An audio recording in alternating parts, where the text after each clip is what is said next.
women.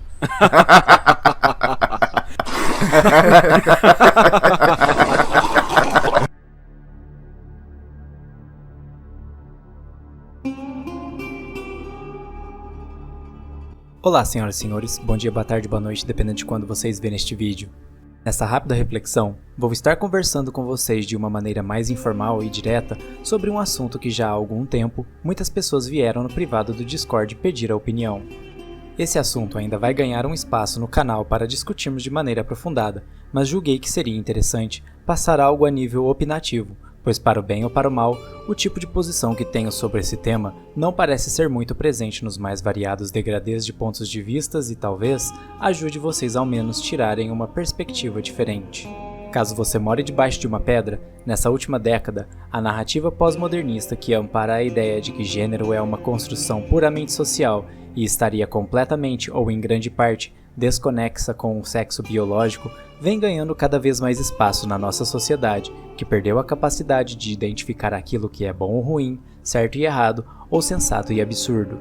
Um nicho bastante específico que constantemente age em torno dessa resolução é, de maneira geral, a comunidade LGBTQIACPPF2K+. Sim, essa é a sigla completa que eu pelo menos consegui encontrar. Se existirem mais letras aí para nós sermos mais inclusivos, por favor, falem nos comentários. Mas voltando ao assunto, essa comunidade que teve uma de suas primeiras grandes evidenciações no confronto com Jordan Peterson por volta de 2017, mas que este conhecido indivíduo já vinha enfrentando uma perseguição devido ao seu posicionamento contra a lei canadense chamada Bill C-16, que de maneira geral previa punição pelo Estado de pessoas que não seguissem uma obrigatoriedade na expressão que o discurso voltado para a minoria em questão era feito, compelindo pela força do Estado o uso de pronomes específicos, alguns criados fora da gramática, com punições a pessoas que não acatassem tal absurdo.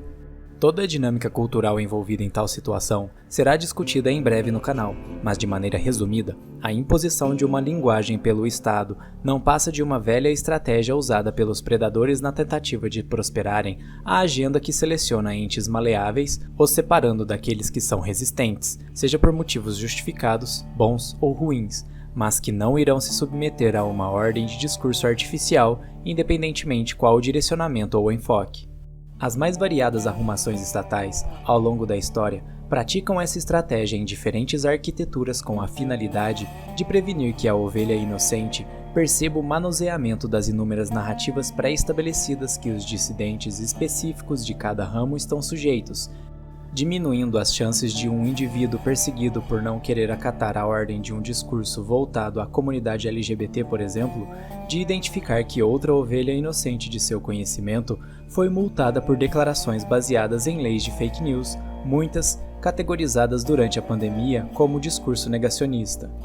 Dessa maneira, podemos perceber a importância de se ter uma fundamentação que deriva leis verdadeiras, com pressupostos passíveis de serem demonstrados e comprovados filosoficamente, por processos externos à opinião humana, evitando a contaminação relativista que é um dos pilares milenares da disrupção do que define uma verdade, algo que neo-iluministas, liberais, comunistas, conservadores políticos, enfim, aqueles que precisam do sofismo para executar sua argumentação e justificar sua vontade torpe de agredir inocentes, em que tal relativismo se encontra embebido na falsa afirmação que a liberdade de expressão não existe ou que ela pode ser limitada de maneira justificada pelo Estado.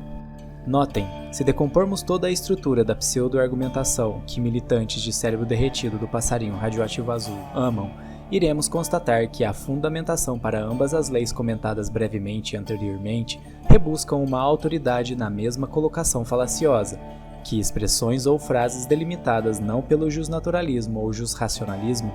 mas sim pelo juspositivismo imperativo, podem causar dano ou serem crimes. Dessa maneira, tanto o ensaio do Estado de impor um discurso numa população usando a militância da comunidade LGBT, assim como a perseguição de pessoas que contestavam pseudo-autoridades do lockdown, picadinhas e falsos cientistas contra medicamentos que não podemos nomear, são perseguições a pessoas puramente pelo conteúdo de sua fala, que se tomarmos uma fundamentação verdadeira do que gera conflito, crime e dano, facilmente conseguimos enxergar a podridão do que fundamenta não apenas a perseguição a nível cultural, mas também a execução de uma lei falsa que gera agressão a um inocente, seja por multa, demissão fora da previsão contratual, prisão caso a pessoa não entre nos moldes da narrativa pré-estabelecida e, em última instância, a morte caso você tente, de maneira justificada, resistir ao cão estatal que serve apenas o político. Não se preocupem, este assunto terá espaço no canal em breve. Mas voltando ao foco do vídeo, as narrativas pró-LGBT vêm ganhando cada vez mais evidência e apoio de Estado e empresas sinalizadoras de virtudes que trocam a fotinha preta e branca do perfil de rede social para uma coloridinha por um mês no ano, com a finalidade de enganar o militante, fazendo ele pensar que a constante gritaria que faz promove verdadeira mudança. Por conta disso, os mais variados setores da economia e cultura foram afetados ao longo do tempo, causando um verdadeiro choque na cultura ocidental moderna que emana do cristianismo. Um desses setores foi o do esporte, que uma vez era bem definido e separado nas categorias entre peso e sexo biológico dos atletas. Devido à fundamentação da narrativa LGBT implicar o sexo e principalmente o gênero como uma construção social, foi se desenvolvendo uma pressão, não necessariamente acompanhada de verdadeira justificativa lógica e científica, para que pessoas que passaram pela transformação puramente cosmética compitada de uma terapia hormonal com conclusões a respeito de seus efeitos no mínimo questionáveis, integrem os rankings competitivos convencionais feminino ou masculino. Os problemas socioculturais e de negação do que de fato é encontrado com qualidade na literatura médica serão discutidos com aprofundamento futuramente. Porém, resumidamente, é absolutamente inconcebível que pessoas que passaram por grande parte, se não todo, processo de maturação fisiológica do seu sexo de nascença, terão todas as consequências disso reduzidas por uma mera terapia hormonal aplicada em alguns casos apenas por meses, promovendo uma transformação na fisiologia geral, de forma que alguma vantagem indevida tenha lugar quando um atleta trans for competir em outra categoria, o que chega a ser peculiar, pois a maioria esmagadora de transições feitas no sexo de atletas são de homens que transicionam para mulheres e vão competir nas categorias femininas. Dificilmente vemos o contrário. As consequências de tal estratégia de acolhimento foram sendo percebidas ao longo do tempo em que atletas trans começaram a dominar certas categorias femininas, desbancando muitas atletas mulheres de oportunidades únicas em suas vidas. Eventualmente, esse tipo de cenário ganhou até mesmo espaço em um dos shows de comédia mais conhecidos e bem-sucedidos de todos os tempos no mundo, South Park, em que a dinâmica problemática e mal pensada da integração desses atletas nas categorias femininas é explorada de uma forma bastante cômica, principalmente quando, eventualmente, cenários parecidos se tornam cada vez mais recorrentes na vida real. Como todos sabem, este é um canal genuinamente libertário, portanto é tomado aqui a lei de propriedade ou a ética como fundamentação de lei verdadeira. A derivação completa de tal ética estará na descrição do vídeo. Com toda essa exposição, o esquerdista de cabelo azul que caiu de paraquedas no meu canal falido pode estar pensando que eu não passo de um mero preconceituoso. Entretanto, esse não é o caso, pois eu sou absolutamente a favor de atletas trans praticarem esportes profissionais ou participarem de qualquer tipo de liga que permita a mesclagem de atletas homens, mulheres ou transexuais. O grande X da questão para o libertarianismo é que, devido ao fato de que a lei do Estado é falsa e, portanto, tudo que é derivado a partir dela não possui autoridade verdadeira, pois sua fundamentação é falaciosa, não seria o nosso argumento contra a presença de atletas trans em esportes femininos, mas sim que qualquer tipo de financiamento vindo do Estado, pois seja no setor esportivo ou em qualquer outro, é realizado com dinheiro roubado, concluindo então que tais ocorrências sequer deveriam tomar lugar no mundo real. Tanto o esporte feminino, masculino, de atletas transexuais ou qualquer possibilidade de mesclagem de tais categorias, independentemente da sua arrumação, todas segundo uma lei verdadeira derivada sem erros, devem ser realizados 100% pelas vias privadas genuínas, e não pelo Estado ou muito menos a imitação de empresa privada que instituições estatais praticam, ou qualquer tipo de arrumação que implique recursos adquiridos de maneira antiética. Essa seria basicamente a posição do libertarianismo a respeito de tudo que envolve Estado. Entretanto, esse que vos fala possui uma resolução de nível opinativo bastante peculiar sobre este assunto. Se tomarmos a época em que as narrativas voltadas ao esporte começaram a ganhar força, vamos poder constatar com muita facilidade que sempre quando algum homem levantava as problemáticas discutidas brevemente em algum programa, artigo ou exposição,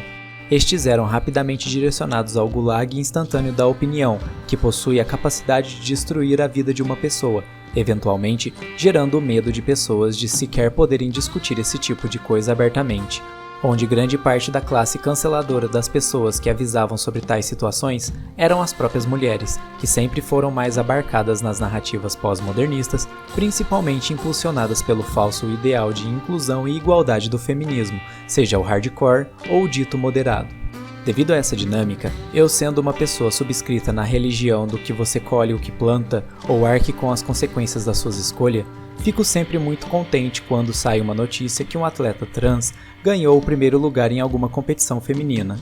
A cada vaga, pódium ou prêmio em dinheiro ganhado por atletas transexuais será comemorado por mim, pois as mulheres foram as primeiras a ajudarem no prosperar de tais narrativas e de restringirem ou desligarem discussões importantes sobre o assunto com a sua emotividade e falso ideal de igualdade e integração, instrumentalizado pelos predadores da influência cultural que fazem os políticos seus meros fantoches, distraindo a ovelha comum de identificar o verdadeiro inimigo que a guia para o matadouro, seja esse o liberal, comunista, conservador político, republicano ou qualquer outra arrumação burocrática que deriva um Estado.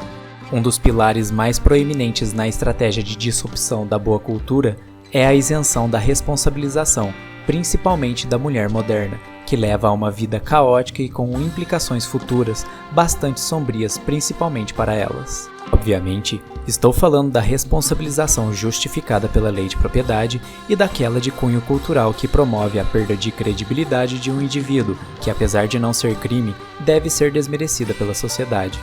Essa última dinâmica específica explico no meu vídeo sobre o beijoqueiro grego de Kiev, o Mamãe Falei. Deixarei o link na descrição. Se a reflexão trouxe algo de positivo, deixem seu like, compartilhem os vídeos do canal e comentem bastante para ajudar no retorno do engajamento. Obrigado pessoal e fiquem bem. Yeah! I won! I'm a strong woman! Look at it! It's time!